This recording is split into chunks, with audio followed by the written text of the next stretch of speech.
Monday Morning Quarterback, NorthJerseySports.com's original multimedia series talking all things North Jersey football. This is Season 2, Episode 13, and we are right down to the wire here. Just a couple of days out from the state finals at the Meadowlands, where we will all be spending our weekend watching some high school state final football. I am Corey Doviak, being joined by the usual cast of characters, starting with our guy, Jimmy Avitable. What's going on, Jimmy? What's up, Corey? Best week of the year coming up. Everybody's excited about it, as well is Brandon Gregory. What's going on, Brent? I can't complain, buddy. I'm looking forward to going out to the Meadowlands and doing what I like to do, watching high school football, North Jersey style. Yes, well, this is going to be a great show, and I know because we already taped the interviews. So Brandon and Jimmy got together and came up with the great idea for a preview show. They wanted to get some coaches that have played the teams involved in the state finals, guys that have played them against the year, and really give us a good breakdown. And then they went out and did it. So listen to this guest list for tonight. We have Bergen Catholic head coach Nunzio Campanile joining us. He will break down, obviously, the much-anticipated St. Peter's Prep versus Paramus Catholic in the non-public Group 4 final. We have Benjie Wimberly of Hackensack. He led the Comets to a 9-2 season. He played both Montclair and Passaic Tech. Those are the two teams involved in the North 1 Group 5 state sectional final, and it's definitely interesting to hear where Benjie joins us from a little bit later on in the show. And then we close things out with a third guest, Old Tappan head coach Brian Dunn, who played Pascack Valley last week, in the North 1 Group 4 state sectional semifinals. Pascack Valley's moving on, so he's got firsthand knowledge of them and also the opponent. He scrimmages Paramus. He played them last year in the playoffs. So Old Tappan head coach Brian Dunn will join us to break down North 1 Group 4. All right, well, in the effort to make this the most comprehensive preview show of all the other local internet-based radio shows dealing solely with Bergen County, Hudson County, and Passaic County football, which means we're in a niche market. But we welcome in the Bergen Catholic head coach, Nunzio Campanile. And Nunzio, I hope I said that properly. I have heard your name pronounced incorrectly. I've pronounced it incorrectly for so many years. I hope I did you justice. It's all good. I'll take it any way you got it.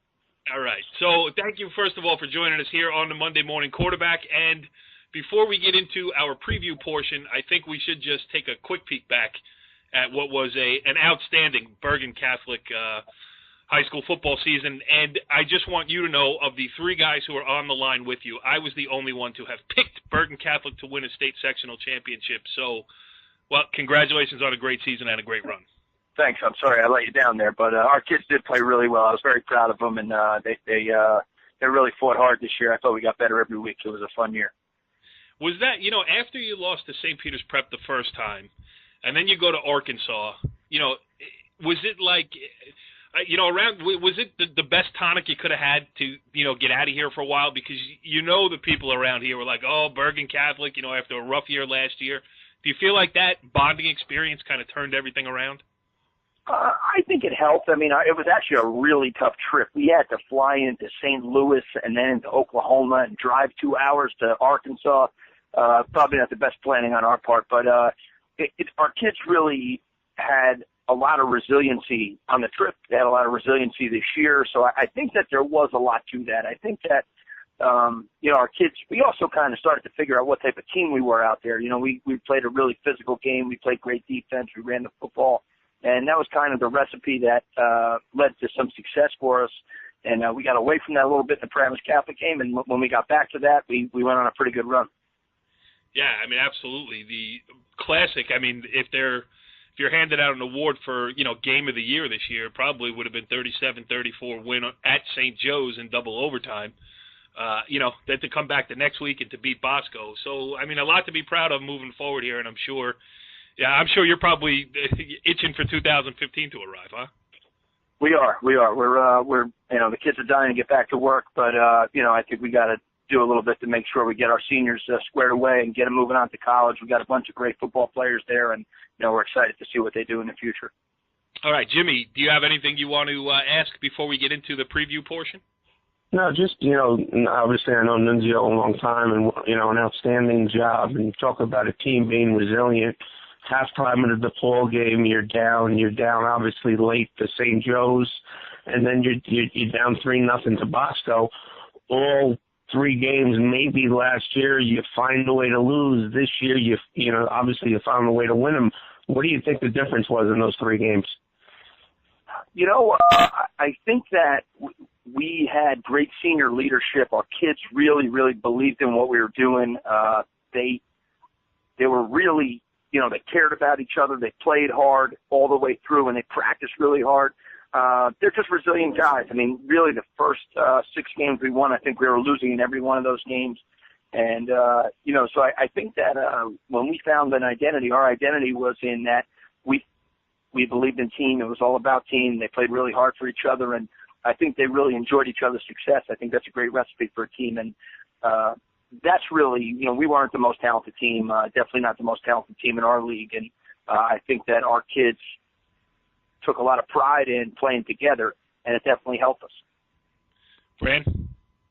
Well, I have a real quick question. You lost your quarterback this year, the boy Garantonio. And, and I was looking at him play this year, Nunzio, his growth and development and his maturity that can only get better. Where do you need him to be to lead you next year? Well, I think that he had a great year. I think he learned a lot. And I think even in getting hurt, he learned a lot, kind of seeing the team's resiliency and finding a way to win, and that he maybe doesn't have to carry the whole burden by himself, that, there is a team to help you. I think that he had a great year, but I think there's going to be a lot of development and, how quick the process happens from snap to throw. I think he learned a lot. He really understands the game. He's a student of the game. He's a great worker. And I just think he's going to learn to get quicker getting the ball out. He's going to continue to work on, his footwork and his delivery. But I think he really learned a lot from a leadership standpoint. I was most impressed probably in the St. Ed's game. I thought in the fourth quarter he just kind of took the game over and willed us to a win. And I think that's going to be something that he'll get a lot of confidence from going forward. I think he's going to have a great year next year. All right, Jimmy, go ahead. Start us off on the preview. Set it up. We got Nunzio here now. We asked him to put on his analyst hat as a guy who has seen both teams up close and personal, St. Peter's twice. So lead him down the road, Jimmy. Yeah, Nuns, obviously you played both teams this year, St. Peter's twice. The second time you guys were up at halftime and an outstanding effort. Obviously you fell a little bit short. But when you look at St. Peter's, you obviously have to be impressed with their offense. Brandon Wimbush, Corey Cattle, Micah Fitzpatrick, the rest of the skill kids, and particularly Paramus Catholic, their defensive line, who can bring pressure. When you look at that game, is that the biggest matchup that you figure which determine the winner, the offensive line of St. Peter's being able to protect against Paramus Catholic's defensive line? It's definitely going to be a huge part of the game. I mean, PC's line is dominant would be an understatement. I mean, they get after it, they get off the ball, they play hard, they play with great effort, they're well coached. They bring a lot, but one of the things that St. Peter's does better than any team I've ever coached against is the quarterback gets the ball out of his hand real fast. And, he can negate that rush a little bit if he's able to get the ball out fast. St. Peter's has, a stable of athletes. Every skill player they put on the field is a super talented player, and they're guys that are really going to be great players at the next level. So I think that, the big thing is PC knows they have a great defensive line. They're going to have to make it a factor in the game. And what I mean by that is if they can cover long enough and get up there and contest the easy throws and force them to try to throw the ball down the field, PC's defensive line can become a factor then, because those guys, they're tough to block in one-on-ones. And, you can't double team everybody and spread the field like they like to. So I think that's a really interesting matchup. Go ahead, Brandon. Nunzio, you've played against St. Peter's. You coached against St. Peter's when you were at Bosco, when they had Will Hill at quarterback, and you mentioned their quarterback now in Brandon Wimbush. Two different kind of athletes, obviously, as far as what Will Hill brought to the plate and what Brandon brings to the plate. But when you look at what PC would have to do to stop what St. Peter's brings, do you see that the Wimbush factor could really weigh heavy on the decisions that PC is going to do as far as maybe a blitz package and what kind of fronts they're going to run on the defensive side of the ball against him? If they're smart, they better take him into account because I have to say, I mean, I've coached against some pretty good players, and he's up there with the best I've seen. I mean, Will Hill was one of the most dynamic athletes, I think, to ever play in New Jersey. But Brandon Wimbush is a little bit different animal. I mean, he's a very polished and developed quarterback. He's accurate. He gets the ball out fast. He's a quick decision maker. He'll find the uncovered man in a quick game. He does a lot of things. So he's going to make PC have to decide how they want to play. Do they want to bring pressure? Then you got to tackle him. You got to make sure he doesn't take off running, and you got to be able to cover those guys. Because he'll get the ball out fast, and he'll find the matchup. So he presents a lot of problems. I mean, we chose in the second time we played him to not rush him, to put 8 guys in coverage almost every play, and to not give him easy throws because we didn't think we could match up. PC matches up a little differently in the secondary.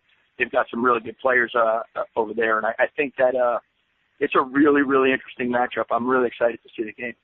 Yeah, and you kind of, I mean, I wasn't at the game, but from everything I've read and heard, you kind of, I don't know if the word is confused him, but you definitely gave him some different looks, and he threw more interceptions in the game against you than he had all year. So, maybe you did them a favor by showing them that approach, and now they'll be ready for it. But it sounds like your game plan was pretty good. I mean, and the other side of it is, it has to be a daunting task when you're a coach trying to game plan and you start looking at film over the week and you think to yourself, like, how do we stop Notre Dame to Alabama?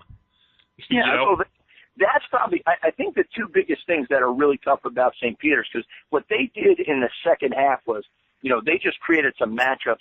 They beat us deep in 3 different coverages. I mean, he threw one ball 70-plus yards in the air on the angle, and it was an incredible throw and catch.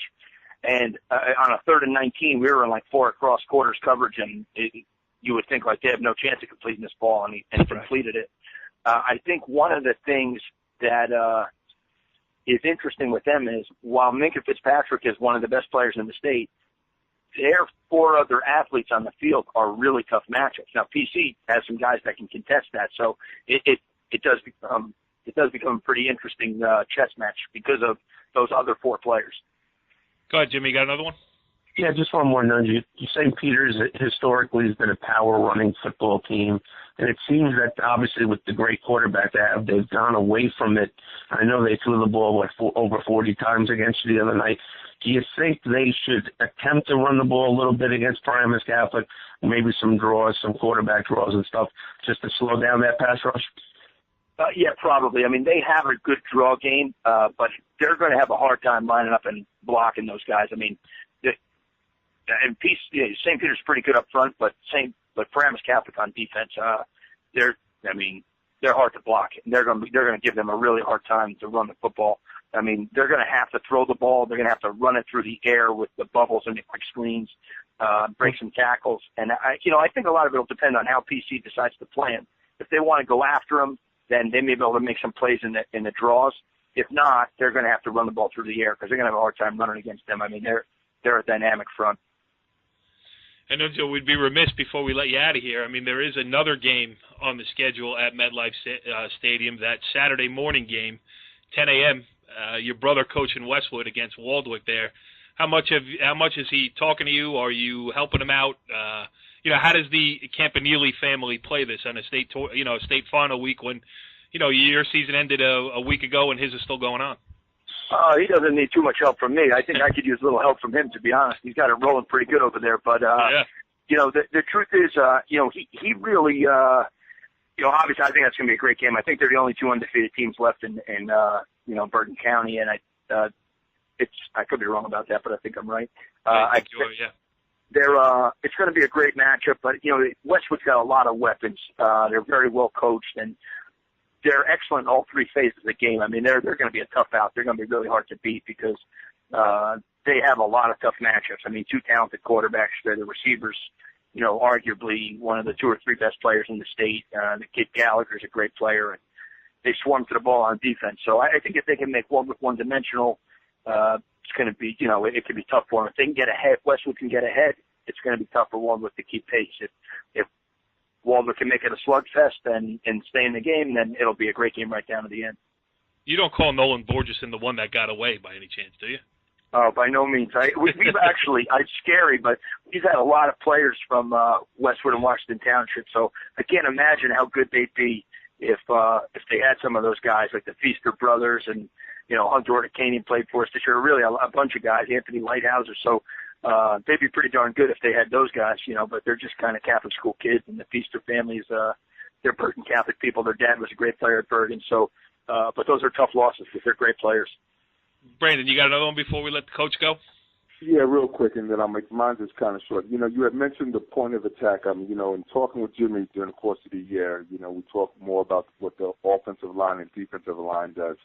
Now, you said the matchups. Where do you see the biggest matchup advantage that PC has over Bergen Catholic as far as the offensive defensive line? Is the boy Gary that much of a dominant player that he can be a determining factor, or is it more just hype from what you have observed of him this year? I will tell you, when we played him, he was as good a defensive lineman as I've seen, and I've seen some pretty good ones. He just wrecked the game when we played him. So, I think he has the ability to do that.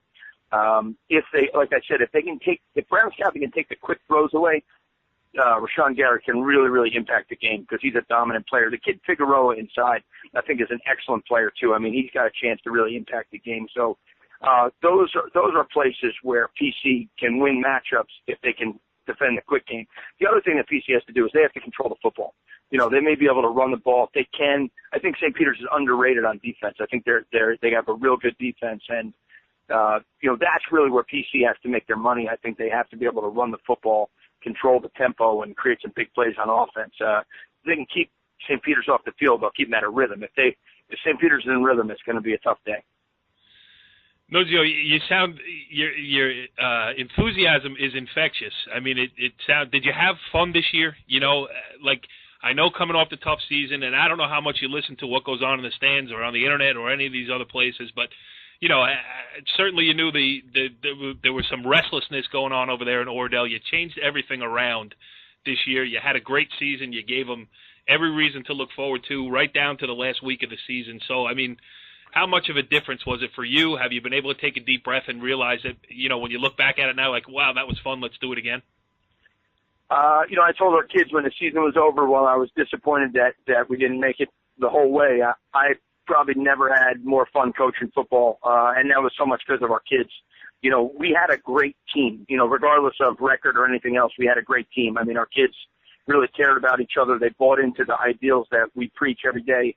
And I think when you get that out of your kids, you can't not be excited about it. And, so I was ecstatic with the season we had. Obviously, we would have loved to win a state championship, but I think our kids gave each other everything they had every day. And from that standpoint, couldn't be more proud. So, as far as what everybody says, I couldn't care less. The only thing I care about is the coaches and the players in our locker room. That's the most important thing to me.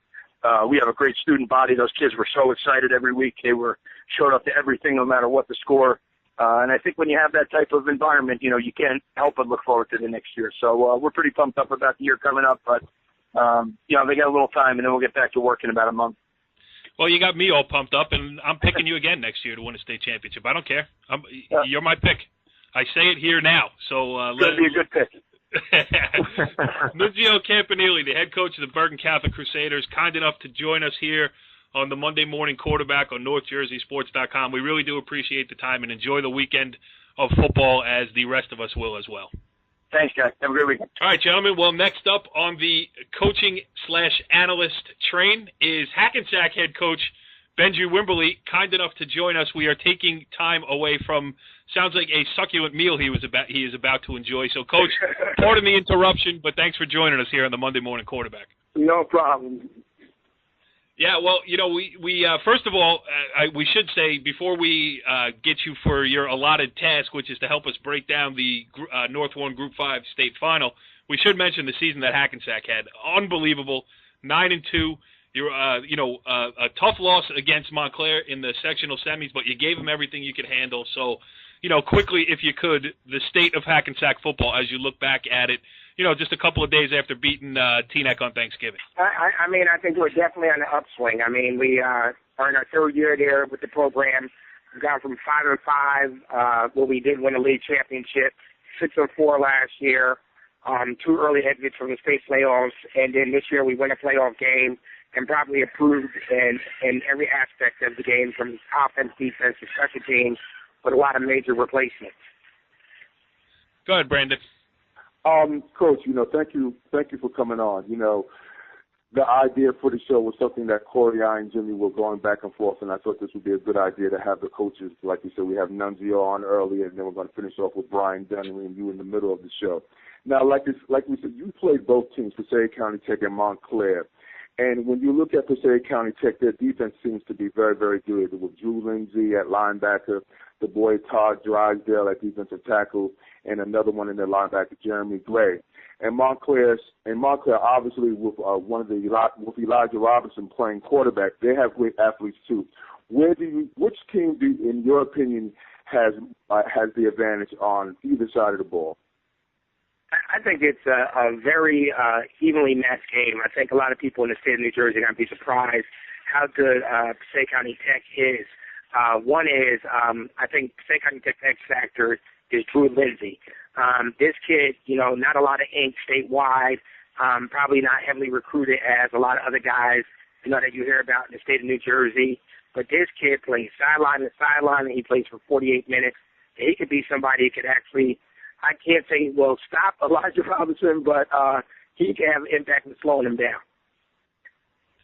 Go ahead, Jimmy.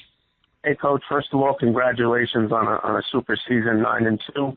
You took the next step. You won that playoff game you were waiting to win, and it certainly will set you up for next year. But when you talk about Montclair, their only blemish this year, opening day against Pascack Valley. Pascack Valley, is a power football running team, and they had a lot of success against Montclair doing that. Do you think Passaic Tech could do the same thing? I know they're an I team.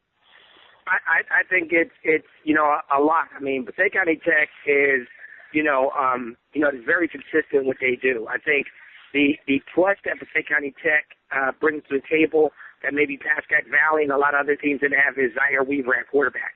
Whereas Zaire is a threat as a runner. He's proven to throw the ball a lot better this year. And, of course, as you stated earlier, they're known for their power football game.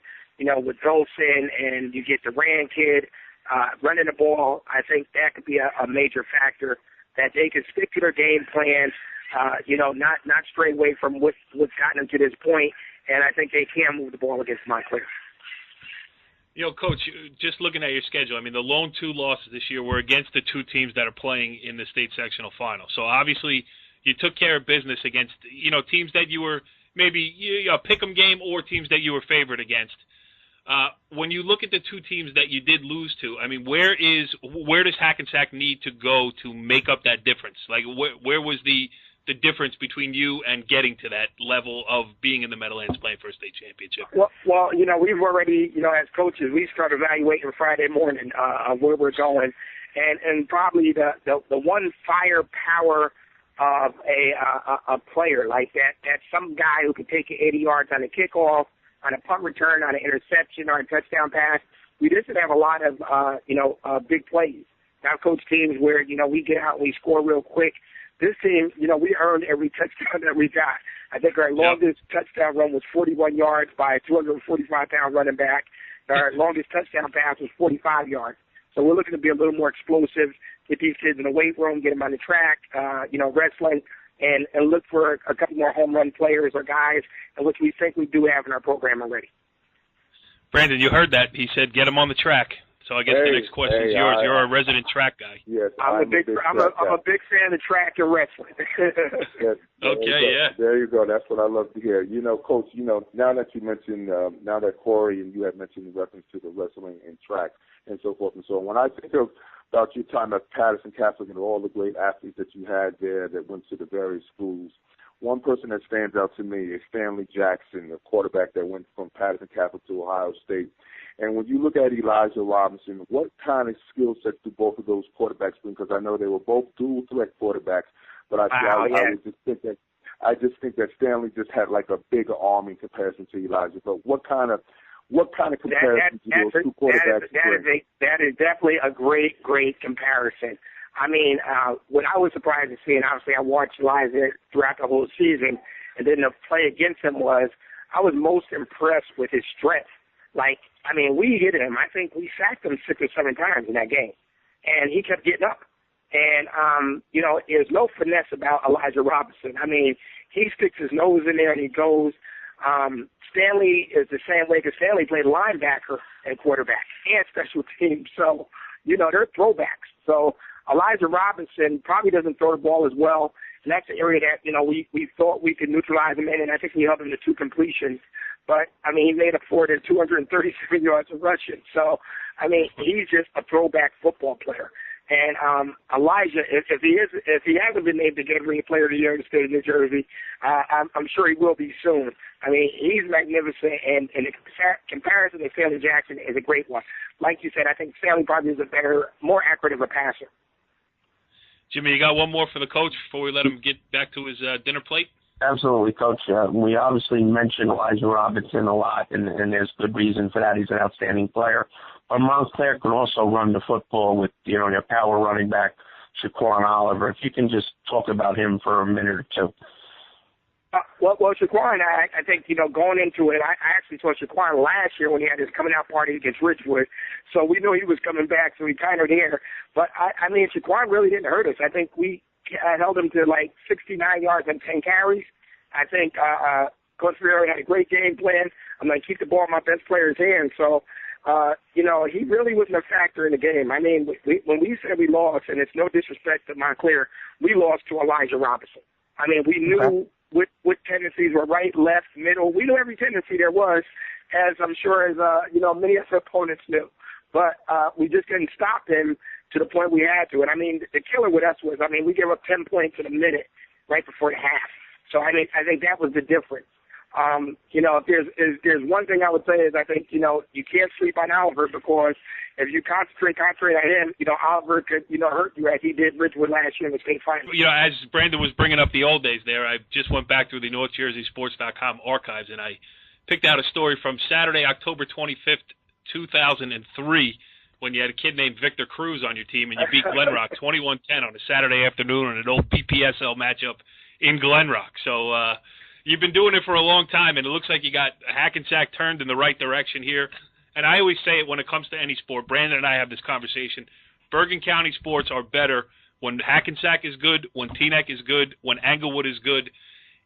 In basketball, in football, there are big public schools, and they're the ones that have to, carry the freight here and keep the athletes home and keep the, the public school traditions going. So there's a lot of weight on your shoulders, but you're doing a great job there, and we certainly appreciate you taking time out of your meal to join us here tonight.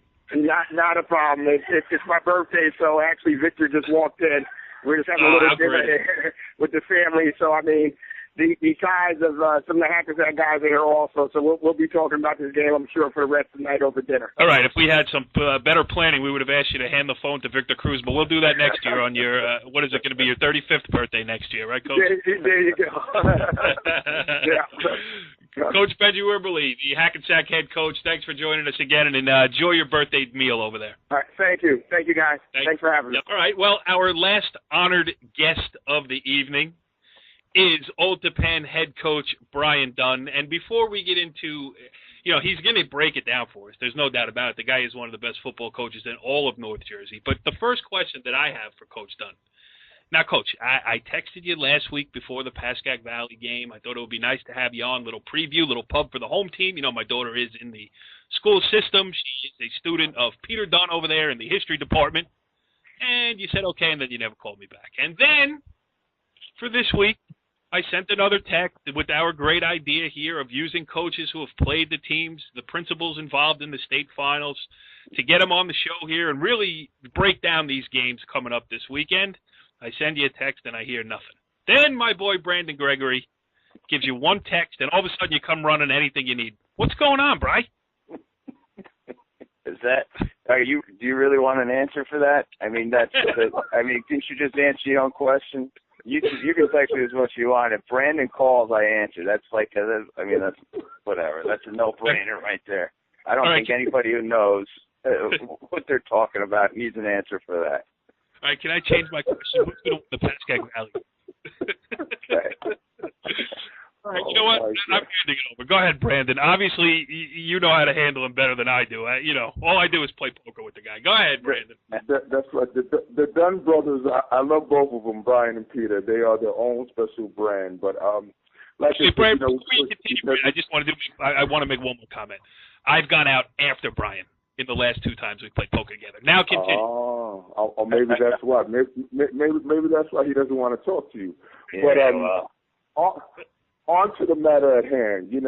Coach Dunn, obviously you played both teams in the past, in the playoffs, regular season, and so forth and so on, with Coach Dan Sabella and Craig Nielsen. Both 2 of the better coaches that you have to face at least once a year. I know during the course of the summer, you practice against Paramus. Now, when you look at both those coaches and their programs, what are some of the things that stand out about both programs that you would have to prepare for if you were playing either team in the state finals, Brian? Well, I mean, both in terms of similarities, both teams are going to be obviously, like you said, well coached, and you don't get to this spot without being that way. And they're both back in the finals and doing what they do. So they're both going to be well prepared. I mean, I think the key for both teams is neither one of them is going to hurt themselves. And at this point in the season, that's what you have to do. So they're not going to turn the ball over. Neither team makes mistakes that'll shoot themselves in the foot. They don't commit penalties that are going to hurt themselves. And if you're going to go out and beat them, you have to do it on your own. You got to make plays, and that's the key. So. As in any game at this time of the year, the team that usually makes the least mistakes is going to win, and they're both going to make you earn it. So I think they both have that in common. Go ahead, Jimmy. Coach, first of all, congratulations on another successful season, and good luck with the girls this winter. When you talk about Pascack Valley, Coach Nielsen, you can put in a tape from 10 years ago and a tape from today. And not a lot changes. They're a power running football team. They're pretty much a no-frills offensive team. And yet they have success game after game and year after year. If you can talk about their execution, especially up front. Mm-hmm. Yeah, well, I mean, that's true. They're going to get back in 2 backs and try and bring the ball right at you. When people see that, I mean, you see it and you say, well, they just do the same thing. They line up. It's true, but they add a lot of little wrinkles to it, and they have good personnel, and their kids they have some good athletes. They're very fundamentally sound up front, and they add little wrinkles that are subtle wrinkles all the time. So, we'll go in and play them 1 to 2 times a year for a lot of years, and there's always little things, and it looks very similar, but slight changes in a blocking assignment or a scheme, taking the ball, they run the power play and taking it in the A gap and instead of a C gap play and running it with the play side guard pulling as opposed to the backside guard. They do a lot of little subtle things to take advantage of what you're doing, and that can cause you problems. And so you see that year in, year out, and you see little things that just go to how well their coaches coach and how well they prepare and things they do to take advantage of what you're doing. So, those are the little things that you have to do. And once they get into a rhythm and find something that works against you, they're going to stick with it and keep coming at you until you do something to take it away. So that's pretty much their game, and always has been. And, a very good coaching, but they have very, very good players who know how to execute what they're doing. Go ahead, Brandon. You were at the Pascack Valley Old Tappan game, so you can speak to that. Yeah, and they were very consistent on Pascack Valley side. But on to Paramus, Brian. Dan Sabella has done a great job turning that program around in the years that he's been up there, obviously after winning a state championship at Pagoda. He's come up there, and with not with the biggest numbers as far as kids coming out that we see after he goes through the preseason, and making them a consistent winner, and talking to Dan, he's pretty much like I said, a no-frills kind of coach. and kind of hard-nosed. You know, do you see, or from your experience against coaching against him, do you see him potentially doing anything out of the ordinary to give Pascack Valley a surprise during the course of the game on either side of the ball, offensive or defensively? Would he maybe blitz a little bit more? Would he change up his offense a little bit with Tyler Smith? Will he do something a little bit different from your experience coaching against him? Yeah, well, I mean, but with both these teams, and Paramus is Paramus, like Pascack Valley, they have a good scheme on defense, and they same thing as Pascack Valley. Like, they're going to line up and play hard defense, and I think that's what they hang their hat on, just like PV does. And they're gonna stop what you do best and make you go to your second and third card. I mean, they're not going to let you sit there and just keep doing what you like to do. So they try and take your best asset away. And so I see that as being similar. You know, on offense, they're different from PV in that they'll try and change up a lot of personnel groupings against you and mix up from, you know, one back to two backs to one tight end, two tight ends, you know, and go empty backfield and just switch up a lot of personnel groupings, and try and get to, you know, gain an edge on you, outflank you in certain areas by doing that, outgap you by adding an extra tight end or an extra back in there to try and find an extra gap to insert and run the quarterback or run the tailback. So they'll mix it up a lot more, but the principles come down to the same thing. They're trying to work an extra personnel grouping in there just to throw you off balance, but try and do the same things that they always do. You know, Brian, there's so much continuity, as we've been discussing here, with the coaches in this group. With that being said, they're the constants. The kids change. Now, this is a rematch of last year's state final, won by Pascack Valley. Does that mean anything? Well, it's very good coaching and sticking to your plan and doing what you're good at, I think, is a big part of it, and that goes to that. That goes without saying with these teams, and so the continuity is a big part of it. But I think also the rematch has a lot to do with they both have very good senior classes. I mean, right. Paramus, I know they're a little short on numbers, but that senior class has been there since they were sophomores. They have 5 or 6 of those kids were 1- and 2-way starters when we played them in the playoffs when they were sophomores, and they're seniors now. So both teams have very good senior classes, and I think that's the big key to it. And obviously the great coaching and the continuity of what they're doing, and the kids being in that program and doing it for 3-4 years now. So I think that's the key. Go ahead, Jimmy. You got another one? Yeah, just one last question, Coach. You mentioned Paramus, Tyler Smith, their dual threat quarterback. You know, not that he's a secret, but he's not one of the most publicized players in Bergen County. But when you watch Paramus, he really makes him go with his ability to throw, control the offense, and obviously can do a lot of damage with his legs. If you could just mention and talk about Tyler Smith. Yeah, the key with him, and again, after playing against him three years and seeing him a ton and everything, and that whole senior class there, but he's the leader of it, the key to it on offense. He's a great quarterback on third down. I always thought that was the key. Like they will, you know, they'll come at you and, you know, they'll get you 2 yards on first down, 3 yards on second down, 3rd and 5, 3rd and 4, 3rd and 5, 3rd and 6. I've seen it time and time again where he converts and just moves the chains all the time. And then they'll hit you with the big play once in a while, but it's just constant moving, staying ahead of the chains. They don't make negative plays, and this goes to what I was saying, they don't beat themselves. So they just stay ahead of the chains and keep the ball moving down the field. And he's an outstanding player when it comes to third downs and mediums especially, and just converting and keeping it going forward. They have very, like I said, very good senior classes, very good high school football players, tough kids, and execute well. So I think that's the key. If you can get them back behind the chains and put them in a 2nd and long and maybe a 3rd and a little bit longer than 6 or 7, maybe you'll take them out of some of the stuff they do and force them to throw down the field further, which they have a kid or two they can throw the ball to. But I always thought that was the most impressive part of how he played.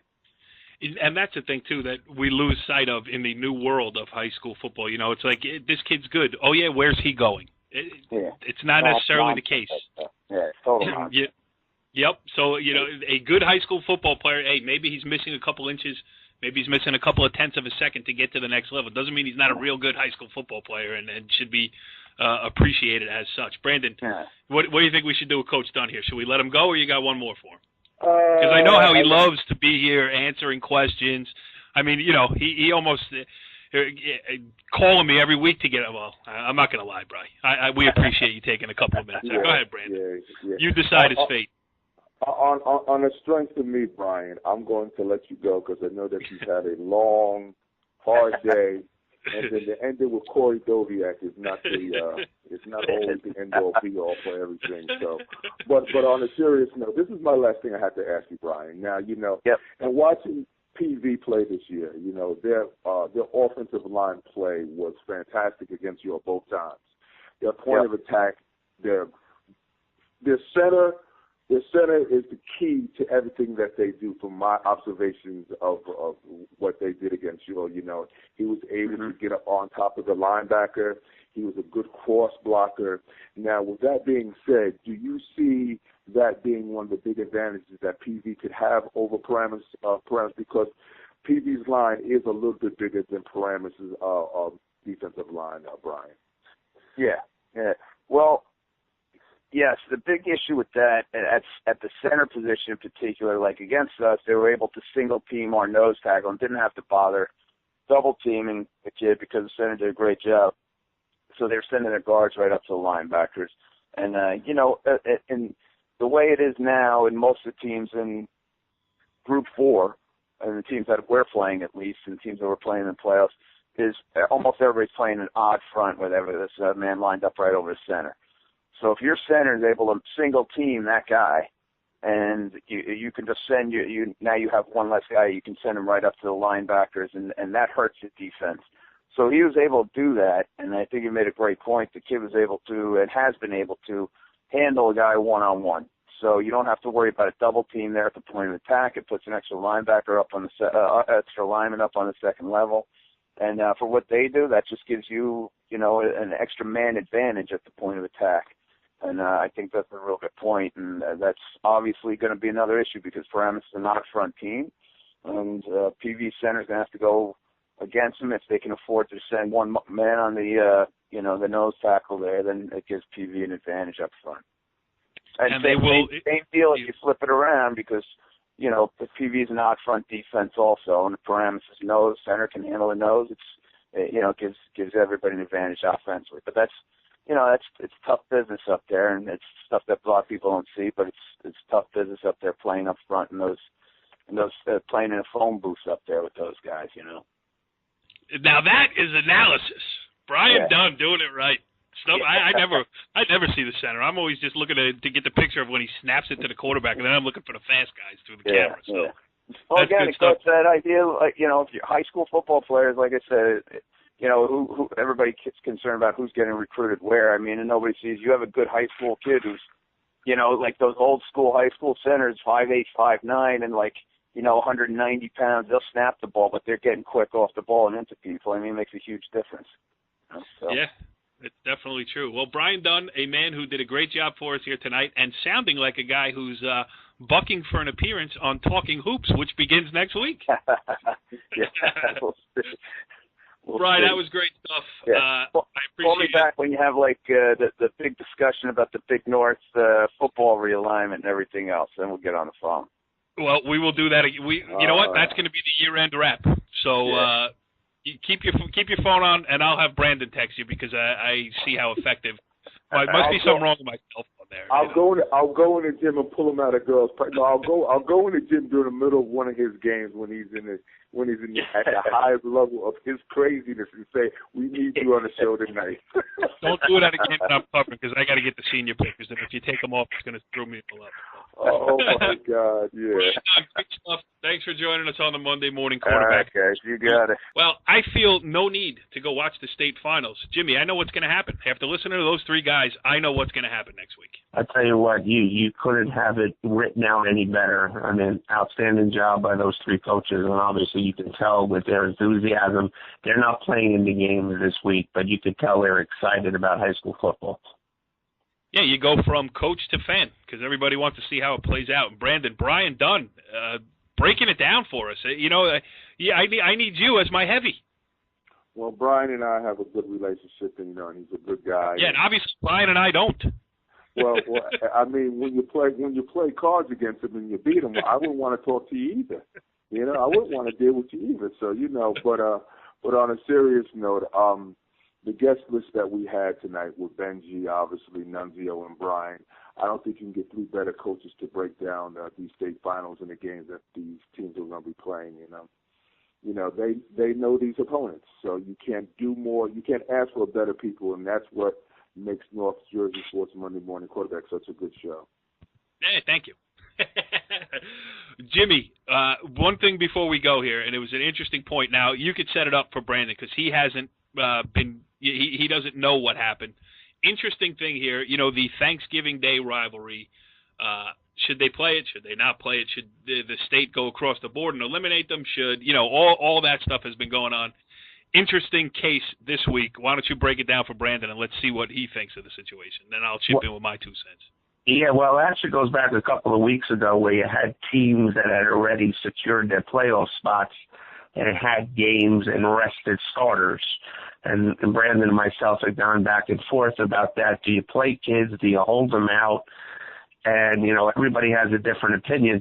This week on Thanksgiving, Verona was supposed to play their rival Caldwell, which has been a very intense rivalry for years. And obviously with the snow, Verona's field was not playable on Thanksgiving. They originally moved it to Friday. Friday comes and no one had worked on the field. They canceled it Friday. Caldwell, obviously, was their last game. Verona has a final this week. Caldwell wanted to play the game. The game was forced to be played by the Essex County League. They recommended that they play it on Saturday morning, and Verona, again, did not work on the field, and they canceled the game and basically left the Caldwell kids who were waiting to play, their seniors, waiting to play their last game in the lurch. And, I have a problem with that. The game's on your schedule. You play the game. If you wanted to play some of your younger kids, that's the decision that you make as coaching staff. But to cancel a game and not give the Caldwell kids an opportunity, seniors, to play one last game, I just feel that's wrong. I agree, Brandon. Now that you've heard it, what do you think? Well, I totally agree with what Jimmy has to say in reference to that. Obviously, we've had this conversation off the air, on the air. It's not about the kids anymore. It's about in this case, it appears to me, it's about, we can win the state championship, and we're not going to injure ourselves or get in harm's way and not play our kids. That's a rival game that's been played, or God knows, for I think over 50 years. Am I correct, Jimmy? Yeah, it's one of the best small school rivalries in North Jersey. I mean, and when you think about some of the players that played at Verona, you think of Anthony Fassanio that's playing in the league now and that played at Notre Dame. So, it's just a different take on the way that they look at sports now. They should have played the game. Caldwell is normally one of the tougher, smaller schools traditionally. And it's not about the kids. It's all about how we can win something moving forward. It's not about what the kids bring and what's important to them because, like I said, for the seniors, that may have been their last time that they get a chance to play organized sports. Ever. And for Verona to take that away from them, it's something that needs to be addressed and something needs to be done because, like I said, people fail to forget that. We think of the here and now. We don't think of the long term. And a lot of kids will never get a chance to play again, and that should be addressed because that's what's really important. This is not about you winning a state championship. It's about your seniors. And some other kids may never play again, playing football for the last time for the year, and a lot of them for the last time ever, and putting on that uniform, representing your town, your community, your grandmother, your grandfather, and people that played in the past in that historic game. But obviously, Verona didn't look at it that way. They said, well, we want to win this championship. That's more important to us than this annual Thanksgiving rivalry. Yeah, and all I have to say on the matter is, let's go Kreskill. That's it. You know. There's no question about that. You know, Verona is an excellent team, and they're deserving of their seed. And you know what? I'm glad they're undefeated, but to have a game that's on the schedule and to just give it away, I just think that's going in the direction of high school sports, which is wrong. You know, fortunately for Caldwell, Bernard's was in the same situation with Delaware Valley. Delaware Valley was in a state final this week, and Bernard's, they backed down on their Thanksgiving Day game, so they were able to play each other on Saturday. Obviously, neither team could prepare, but at least it gave those seniors on Bernard's and Caldwell one last opportunity to wear the colors. Yeah, I mean, come on. Really? Is it really that important in the grand scheme of things? Play the schedule as it's written. You know, don't manipulate whoever it was who didn't clean the field. I'm sure that the powers that be weren't saying, "Hey, let's get these fields cleaned." They said, you know, if you don't get to it, boys, that's okay. You know, whatever. Right. I'm sure if they had made it stink, the fields would have been cleaned and they would have played the game. And it's what again, we hark back to this all the time. But what are high school sports really about? It's an extracurricular activity that's supposed to bring the community together. And I think Verona missed out on a chance to do just that. But anyway, they're playing in the state championship game this weekend. We will be there to see it regardless. We're going to check out all the games, and we're going to have one more edition, at least, of the Monday Morning Quarterback before all things are said and done here. But for this week, that's it. Jimmy, great job getting us Nunzio. Yep, and Brandon, great job getting us Brian Dunn, because I failed to come through, and also Benjie Wimberly. So let's see what you guys got in the hopper for next week. Follow the leader.